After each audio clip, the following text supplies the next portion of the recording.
L'histoire de Hervé Villard. Entre douleur, musique et résilience. Un début difficile. Hervé Villard, né René Villard, le 24 juillet 1946 à Paris, n'a pas connu une enfance dorée. Dès son plus jeune âge, la vie lui a imposé des épreuves douloureuses qui ont marqué à jamais son existence. Son père, un homme qu'il n'a jamais vraiment connu, a quitté la famille, alors qu'Hervé était encore un enfant. Cette absence paternelle a laissé un vide immense dans le cœur du jeune garçon. Mais ce n'était que le début d'une série de malheurs. Sa mère, souffrant de troubles neurologiques et d'épilepsie, n'a pas pu prendre soin de lui comme une mère devrait le faire.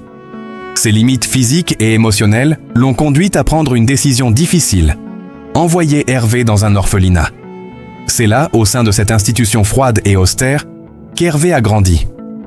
Il y a appris la solitude, la peur de l'abandon et l'incompréhension. J'ai grandi dans l'orphelinat avec ce sentiment d'être invisible, d'être quelqu'un qui n'appartient à personne, confiait-il un jour. Les premiers souvenirs d'Hervé sont teintés de douleur. Ce fut la période la plus difficile de ma vie. Ce manque d'amour, ce vide.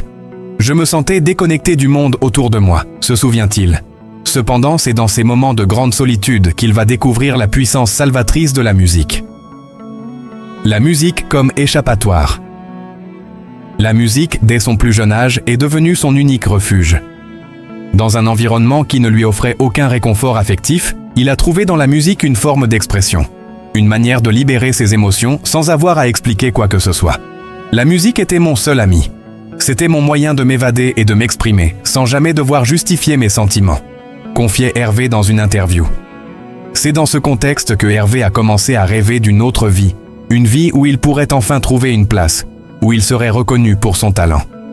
À travers ses chansons, il espérait pouvoir raconter son histoire, sa douleur, mais aussi sa soif de liberté. La musique n'était pas seulement une passion pour lui, mais une bouée de sauvetage, un moyen de donner un sens à sa vie. Les luttes contre soi-même et la lutte sociale. Au-delà des épreuves liées à son enfance, Hervé a dû faire face à une autre bataille intérieure, celle de l'acceptation de son identité sexuelle. Dans une époque où l'homosexualité était encore largement taboue, Hervé a compris qu'il était différent, mais ce fut un fardeau qu'il a longtemps caché. J'ai grandi avec une peur constante de mon propre reflet. Je savais que j'étais différent, mais je ne savais pas comment l'assumer. C'était une époque où être homosexuel était un secret dangereux, se souvient Hervé. L'isolement qu'il a vécu enfant a été exacerbé par cette lutte interne.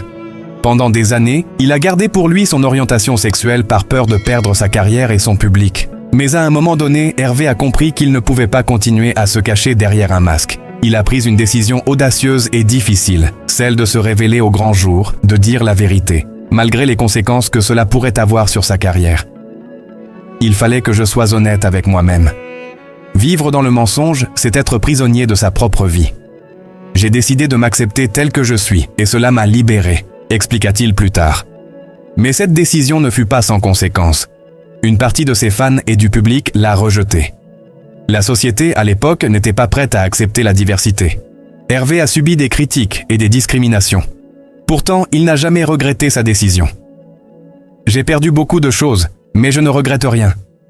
Cette lutte pour la vérité m'a apporté une liberté que rien ne pourra jamais m'enlever, a-t-il déclaré avec conviction. La carrière musicale, du succès mondial à la décline. L'histoire musicale de Hervé Villard commence réellement en 1960 avec le tube Caprice, une chanson qui marque le début de sa carrière et qui le propulse immédiatement vers la célébrité. Le morceau connaît un succès international, non seulement en France mais également à l'étranger. Caprice devient un symbole de la chanson française et Hervé en devient l'un des plus grands ambassadeurs.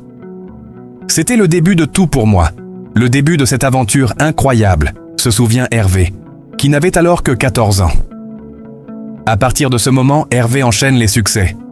Fini, Faire sourire, Vivre ou mourir, Retour et bien d'autres chansons sont des hits qui feront de lui une icône de la chanson romantique.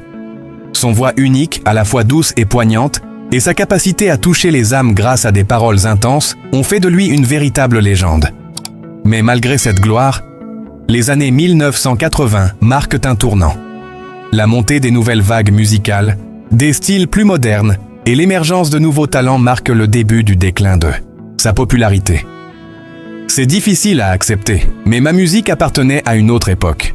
Les goûts changeaient et je ne pouvais pas m'adapter à tout ça. Je me suis senti un peu délaissé, avoue Hervé. La disparition de l'engouement populaire pour ses chansons a été un choc pour Hervé, qui a longtemps eu du mal à s'adapter à ce changement. C'était difficile à accepter, mais je savais que c'était inévitable. J'ai vu ma carrière passer à la vitesse de l'éclair, se remémore-t-il. L'âme de l'artiste, réflexion et résilience.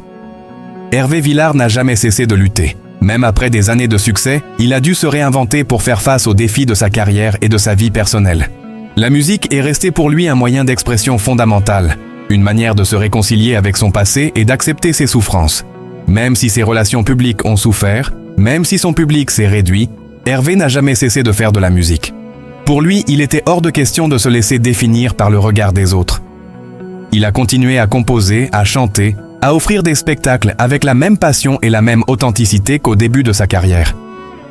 Je suis resté fidèle à moi-même, même si le monde autour de moi changeait. La musique est toujours là, elle ne me trahit jamais, expliquait-il. Un dernier adieu, héritage et réconciliation. Aujourd'hui, Hervé Villard reste une légende de la chanson française. Ses chansons, ses succès, sa capacité à émouvoir son public demeurent dans le cœur de nombreux fans. Mais au-delà de sa carrière musicale, Hervé est un symbole de résilience.